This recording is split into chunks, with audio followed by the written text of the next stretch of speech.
Բարև ձեզ հարգելի գործընկերներ, ուրախ եմ ձեզ տեսնելու համար։ Այսօրվա մեր հանդիպման առիթը հետևյալն է, մենք հրավիրել ենք Հայաստանում ամենաշատ աշխատատեղեր ստեղծած եւ ունեցող ընկերությունների ներկայացուցիչներին, ոմանք սեփականատերեր եւ կառավարիչներ, տնօրեններ։ Եվ ես նախ ուզում եմ շնորհակալություն հայտնել այդ գործառույթի համար, որը դուք իրականացնում եք, նաեւ այն պատճառով, որ ընկերությունները հիմնականում ես կարող եմ 2018 թվականից մինչև օրս ասել, արձագանքող են եղել եւ շարունակում են արձագանքող լինել կառավարության քաղաքականությունները։ Որտեւ հիմա մեր հիմնական ասելիքներից եւ ճիշտն ասած ընդգծումներից մեկն այն է, որ 2018 թվականից ի վեր Հայաստանում 288,000 աշխատատեղ է ստեղծվել, բայց ակնհայտ է, որ այդ աշխատատեղերը մենք չենք ստեղծել, այդ աշխատատեղերը դուք եք ստեղծել։ Իհարկե կառավարության քաղաքականությունները նպաստել են դրան եւ միջավայր ենք նաեւ մենք որոշակի ստեղծել։ Իհարկե սկզբանե մենք շատ կենտրոնացած էինք այն հարցի վրա, թե ինչքան աշխատատեղ ստվերից պարզապես դուրս է եկել, ինչքան է զրոյից ստեղծվել, բայց հետո հասկացանք, որ այդ խոսակցությունը շատ խճճող է եւ այն աշխատատեղերը, որոնք կան, տեսանելի են պետության համար, իրանք կան, այն աշխատատեղերը, որոնք չկան, իրանք ուղղակի չկան։ Դա ուրիշ կատեգորիայի երևույթ է եւ շատ կարեւոր է, որ մենք այս դինամիկան շարունակենք։ Նաեւ մենք մեր նախընտրական ծրագրում ներառել ենք տարեկան առնվազն 25,000 աշխատատեղ ստեղծելու հարցը, որը շատ կարևոր է։ Ընդհանրապես աշխատանքի շուկայում այն process-ները, որոնք հիմա տեղի են ունենում եւ սպասվում են, պետք է հատուկ ուշադրության առարկա լինի։ Ինչու՞։ Այդ թվում այն պատճառով, որ արհեստական բանականության ներդրումը եւ ավելի ու ավելի մեծ ներառումը տնտեսության մեջ ինքը ռիսկեր է առաջացնում, այդ թվում աշխատատեղերի մասով։ Հիմա իհարկե ես համոզված եմ, որ ընկերությունների մի մասը արդեն կիրառում են այդ գործիքը, մյուսները անխուսափելիորեն կիրառելու են այդ գործիքը, ինքը որոշակիորեն ռիսկեր է բերում աշխատատեղերի տրանսֆորմացիայի եւ դերաբաշխման առումով, ընդհանրապես կանխատեսում կա, որ որոշ մասնագիտություններ գնալով կամ վերանալու են կամ ավելի քիչ դերակատարում են ունենալու, սկսած արդյունաբերությունից, շարունակած առողջապահությունով, կրթությունով նույնիսկ եւ այստեղ շատ մեծ վերլուծական եւ գործնական աշխատանք է պետք, որպեսզի մենք հանկարծ խնդիրների առաջ չկանգնենք երկարաժամկետում, որովհետեւ պետք է արձանագրել, որ արհեստական բանականությունը դեռ ինքը ծանոթ երևույթ չի եւ իր հետևանքներն էլ ճիշտ է անդադ վերլուծվում են, բայց շատ ճշգրիտ ալգորիթմեր չկան, որոնք ցույց կտան, թե ինչ տեղի կունենա դրա արդյունքում, բայց նաեւ ես միշտ այս ժամանակաշրջանի մասին մտածելիս մտածում եմ առաջին արդյունաբերական հեղափոխության մասին, որ երբ որ հոսքագծերը ստեղծվեցին, մանուֆակտուրաները ստեղծվեցին, արհեստավորները հարձակվում էին մանուֆակտուրաների վրա, հրդեհում էին մի հարցադրման ներքո, եթե այսպեսին է լինելու աշխատանքը, բա մենք ինչով ենք զբաղվելու եւ ինչով ենք ապրելու։ Իհարկե այդ հարցը այդ պահին ուներ իր հստակ հիմնավորումը, բայց հետո այլ բան տեղի ունեցավ։ Մարդկային հսկայական ներուժ իրոք ազատվեց եւ մարդկային հսկայական ներուժը, որ նախկինում մտածելու ժամանակ չուներ, սկսեց մտածել եւ արդյունքում տեղի ունեցան այն տեխնոլոգիական ճեղքումները, որոնք մենք այսօր ես պատկերավոր ասած ասում եմ մարդը արհեստանոցից կտրվեց եւ սկսեց մտածել եւ ստեղծեց տիեզերանավ եւ թռավ տիեզեր։ Եվ այս առումով ես կարծում եմ, որ արհեստական բանականությունը նույնպես այդ էֆեկտն է ունենալու եւ մենք պետք է հասկանանք ինչ ունենք անելու, ինչ ուղղություններում պետք է համագործակցենք, որպեսզի կարողանանք աշխատաշուկայի ճիշտ տրանսֆորմացիան ապահովել, որպեսզի այն պարզա որ ընկերությունները եւ բոլորն էլ շահագրգռված են, որպեսզի արհեստական բանականության գործիքները ավելի շատ օգտագործվեն, որովհետեւ խոսքը ի վերջո արդյունավետության մասին է։ Մենք վերջին տարիներին միլիարդներ ենք ծախսել, որպեսզի տնտեսությունը արդիական եւ արտադրողական արդյունավետ լինի, եւ այս առումով նույն մեր ամենահաջողված ծրագրերից մեկը, որը հույս ունեմ, որ ներկաների առնվազն զգալի մասը օգտվել է, մասնավորապես տնտեսության արդիականացման ծրագիրը, որ մենք խոսակցական լեզվով լիզինգի ծրագիր ենք անվանում, ինքը շատ կարծում եմ էական դերակատարում է ունեցել, որպեսզի մենք տնտեսական այս դինամիկան ապահովենք եւ մեծ հաշվով 2018-ից մինչև օրս ի հեճուկս 20 թվականի կոവിഡ് պատերազմ եւ այլն մենք միջինում 7% տնտեսական աճ ապահովել ենք, որը կարծում եմ շատ մեծ տնտեսական ցուցանիշ է, 8 տարի միջինում 7% տնտեսական աճ ապահովել, ես դրա համար եմ ուզում շնորհակալություն հայտնել ձեզ։ Հիմա ընթացիկ հարցերից օրինակ աշխատանքի շուկայում ես նաև որ վերջին ամսվա ընթացքում ավելի շատ եմ շփվում մարդկանց հետ, երկու առանցքային հարց կա, որ իմ կարծիքով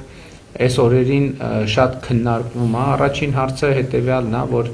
այն մարդիկ, ովքեր այսպես սահմանային աշխատավարձ ունեն կապված առողջության ապահովագրության շահառու դառնալու հետ, իրանք այդ խնդիրը շատ բարձրացնում են, ասենք 200,000 եւ ավել դրամ աշխատավարձ ստացողներն են, որ առողջության ապահովագրության են, շատ մեր առաջ հարցեր են բարձրացնում, որ կամ եզրային են, կամ այնուամենայնիվ ինչ որ աշխատավարձից վերային հատված կա եւ ես կուզենայի, որ այդ այն դեպքերում, երբ որ մենք շատ մոտ ենք այդ եզրին, ասենք 195, 197 եւ այլն, իսկ այսպիսի աշխատավարձեր կան, շատ շնորհակալ կլինեինք, եթե եզրային վիճակները մեր հարգելի գործատուները մի քիչ ավելի ուշադիր լինեին, որովհետեւ մեզ համար անակնկալ ձևով առողջության ապահովության համակարգը բավականին լավ աշխատում է։ Մենք ճիշտն ասած, երբ որ ներդրում էինք համակարգը շատ լարված էինք, բայց բնականաբար նման շրջադարձային որոշումները լարվածություն են առաջ բերում, մանավանդ որ Հայաստանում 2 անգամ արդեն եղել է փորձ առողջության ապահովագրությունը ներդնելու, 2 անգամ էլ օբյեկտիվ եւ սուբյեկտիվ պատճառներով չի ստացվել։ Հիմա արդեն առավել եւս առաջին երամսյակի արդյունքներով մենք համոզված ենք, որ համակարգը ներդրված է եւ այստեղ է, որ մեր հարգելի գործատուները շատ առանցքային դերակատարում ունեն, որովհետեւ դա ըստ էության համագործակցության մի նոր պլատֆորմա, որտեղ, բայց կարծում եմ, որ սա փոխադարձ հետաքրքրություն ներկայացնող հարց է, որտեղ առողջության ապահովագրություն նշանակում է ավելի առողջ աշխատողներ, ովքեր ավելի արտադրողական են իրենց աշխատանքի մեջ եւ ավելի լավ տրամադրություն ունեն հիմնարկներում եւ ավելի լավ տրամադրություն են ապահովում եւ երկրորդը իհարկե մենք նախորդ տարի կյանքի ռեկորդային տևողություն ենք արձանագրել Հայաստանի Հանրապետությունում 78.4, որը մեր պատմության մեջ աննախադեպ թիվ է եւ բնականաբար մեր բնակչության թվի առումով եւ այլն դա շատ մեծ եւ էական գործոն է, որը մեր հիմնական նպատակներից մեկն է։ Մեր նպատակն է, որ մարդը երկար ապրի, բայց երկար ապրելու պայմաններում լավ ապրի, հնարավորինս լավ ապրի եւ նաեւ շատ կարեւոր եմ համարում, որ մենք առաջին անգամ մեր պատմության մեջ միջին կենսաթոշակը ավելին է, քան սպառողական զամբյուղը եւ շոշափելիորեն է ավելի եւ դա նույնպես տնտեսության եւ կառավարության համագործակցության արդյունքն է։ Երկրորդ խնդիրը, որը շատ բարձրաձայնվում է եւ ընդհանուր բանավեճերի տեղիք է տալիս քաղաքացիների եւ կառավարության ներկայացուցիչների միջեւ աշխատուժի ներհոսքն է Հայաստանի Հանրապետություն, որովհետև իհարկե մենք առիթ ունեցել ենք նաև առնվազն ներկաներից մի մասի հետ քննարկել այդ հարցը, որ մենք ունենք մի կողմից գործազրկության խնդիր, բայց մյուս կողմից համոզված եմ շատերդ ունենք նաև աշխատատեղերը լրացնելու խնդիր եւ անկեղծ ասած այս դիլեման հասկանալու հարցում կարծում եմ մենք ավելի ակտիվ հաղորդակցություն պետք է ունենանք, որովհետև ակնհայտ է, որ ես հիշում եմ տեղեր են եղել, երբ որ այցի ընթացքում իհարկե մենք այդ հարցերը քննարկում ենք, շոշափում ենք եւ սեփականատերը կամ տնօրենը ասել է, որ գիտեք ինչ ամեն ինչ հասկանում ենք, բայց մենք ստիպված ենք ասենք օրինակ չգիտեմ 300-400 աշխատող հրավիրել դրսից, որովհետև մենք չենք կարողանում ներսում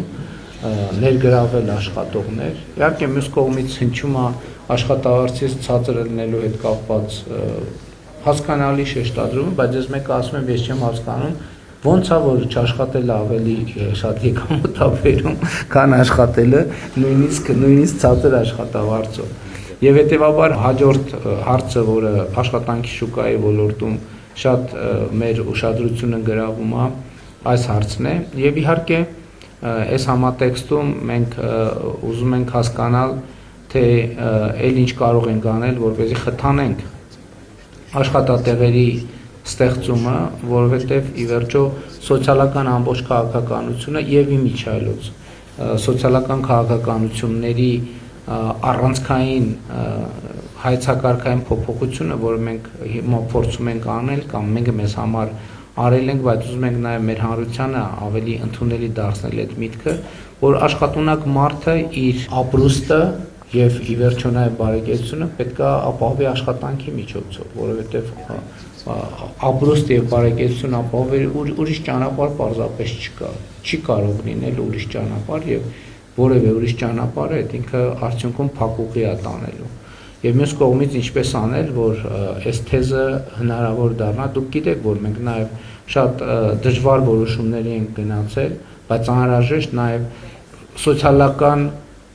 ապահովության գնահատման բոլորովին նոր համակարգ ենք ներդրել, որի արդյունքում պրոցեսները գնալու են հետևյալ տրամաբանության մեջ, որ մեր մարդուն ուղեկցելու ենք միջև աշխատանք։ Եվ այսինքն անապահովության գնահատման համակարգում պարտադիր պայման է,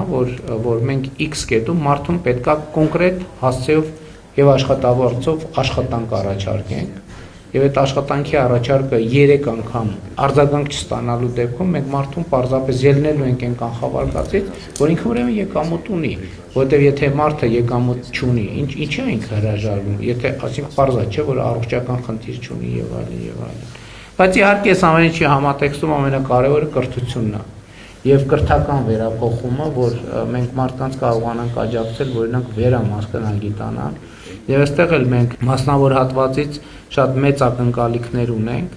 եւ մասնավորապես քոլեջների կառավարման գործում մասնավոր հատվածի կառավարումը, որ մենք մասնավոր հատվածում իհարկե կան քոլեջներ, որոնք աշխատում են եւ լավ են տարբեր անուններով, հա, երբեմն ակադեմիա կոչվում, երբեմն դպրոց է կոչվում, ես նկատի ունեմ, որ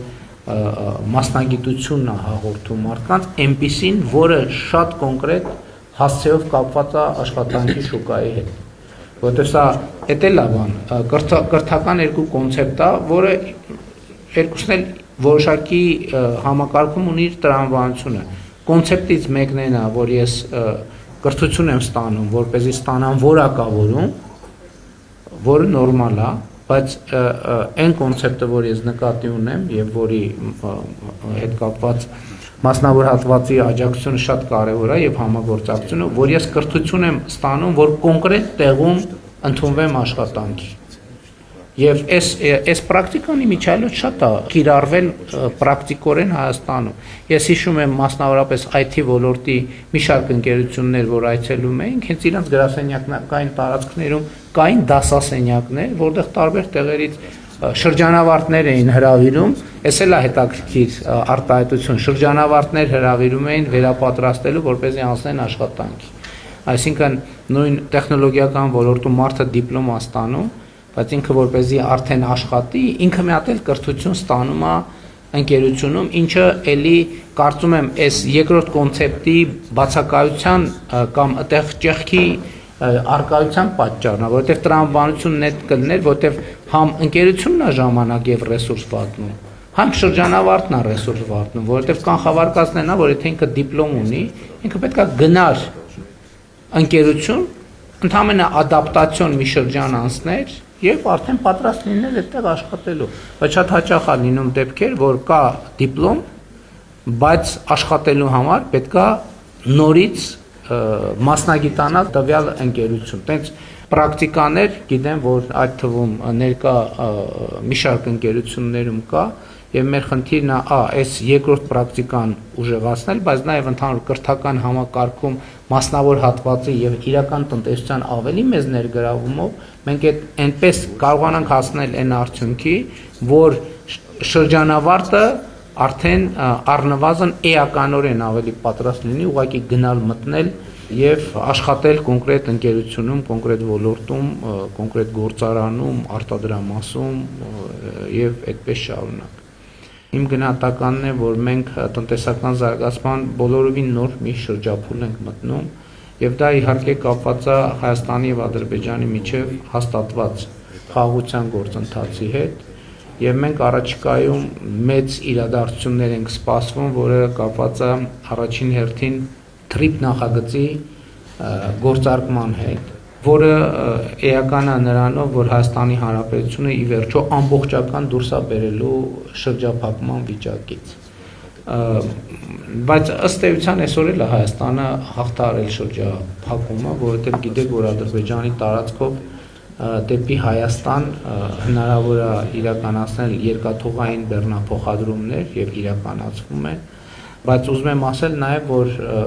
քաղաքական հստակ հանձնառություններն է, որ այդ թվում արտահանումները հնարավոր իրականացնել երկաթուղով, իհարկե Վրաստանի տարածքով մինչև մենք Ադրբեջանի հետ առաջին հերթին TRIP նախագծի շրջանակներում երկաթուղին կբացենք, եւ սա շատ կարեւոր է, եւ ուզում եմ ասել, որ պայմանավորվածությունը քաղաքական հետեւյալն է, որ այդ երկաթուղին երբեք չի փակվելու։ Այսինքն դա եւ ներմուծման եւ արտահանման հուսալի ուղի է, բայց ես ինչքան հասկանում եմ, մենք դեռ արտահանման համար առանձնապես երկաթուղին չենք օգտագործում, որովհետեւ դե պարզ է, որ 30 տարվա լոգիստիկ շղթաներ են աշխատել, իրանք վերափոխելու համար նախ պետքա վստահություն, մարդիկ պիտի հասկանան, որ ասվում է ինչքանով է տևական, հուսալի։ Եվ երկրորդն է իհարկե լոգիստիկ շղթաները պետքա փոխվեն, որովհետև ուրիշ բան է, որ բեռնատարի տրամաբանության ենք մտածում, ուրիշ բան է, երբ որ վագոնի տրամաբանության ենք մտածում։ Ես իհարկե շատ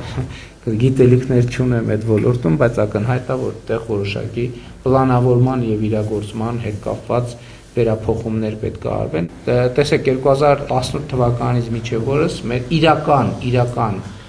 գնահատականներով մեր համախառն ներքին արդյունքը 53%-ի աճ է ունեցել։ Այսինքն 25 թվի արդյունքներով, 26 թվի արդյունքներով իհարկե 53%-ի համախառն ներքին արդյունքի իրական նոմինալ աճը ավելին է, կրկնապատիկ է, բայց նոմինալ աճով մենք չենք առաջնորդվում։ Եվ կարծում եմ, որ մեր տնտեսությունը եկել է հասել մի կետի, որտեղ արդեն բիզնես, պետություն, աշխատող, գործատու հարաբերությունները պետքա տեղափոխվեն, զարգանան արդեն հաջորդ հարկի վրա պետքա լինեն, եւ սա նաեւ շատ լավ առիթ է, որպեսզի մենք նաեւ այդ հարցերը ձեզ հետ քննարկելու եւ ձեր նկատառումները լսելու հնարավորություն ունենաք եւ ամփոփելով իմ բացման խոսքը եւս մեկ անգամ ուզում եմ շնորհակալություն հայտնել բոլորիդ մեր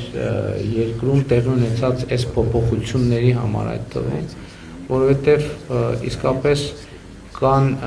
ոլորտներ եւ կան ընկերություններ, որոնց դերը Հայաստանի Հանրապետությունում դժվար է գերագնահատել եւ շատ կարեւոր է, որ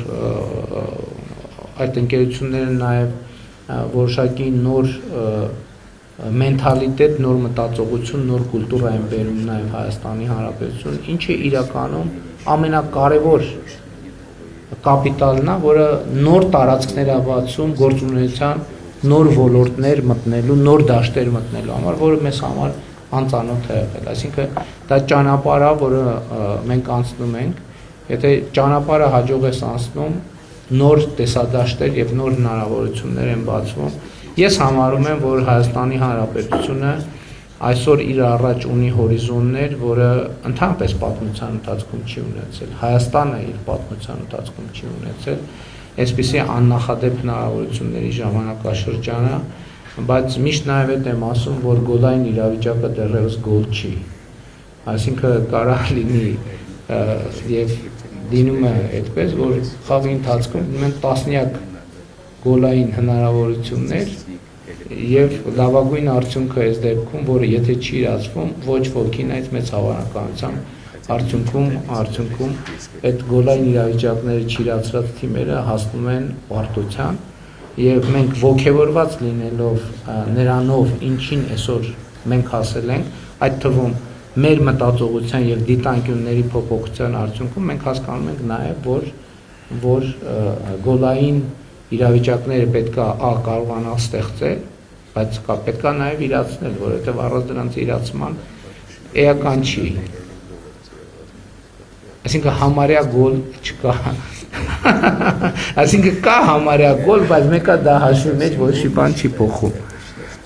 Դա ընդհանրապես բերում է հիասթափություն եւ իմ հիմնական ուղերձը այն է, որ մենք գոլային իրավիճակը ստեղծել ենք, այդ թվում մեր տնտեսության համար մեզ հարկավոր է կարողանալ այդ իրավիճակը շարունակական անդադ օգտագործել, ակնհայտ է, որ կառավարությունը առանց տնտեսության մեջ առանցքային դերակատարում ունեցողների եւ ընդհանրապես առանց տնտեսության իրական հատվածի դա չի կարող անել եւ ընդհանրապես այսօր շնորհակալություն հայտնելուց բացի ես ուզում եմ բոլորիդ ուշադրությունը հրավիրել այս իրավիճակի վրա եւ սա է ըստ էության իմ հիմնական ուղերձը։ Կրկին շնորհակալ եմ, որ մեր հրավերը ընդունել եք եւ այս խոսակցության հնարավորությունը ընձեռել եք։ Շնորհակալ եմ։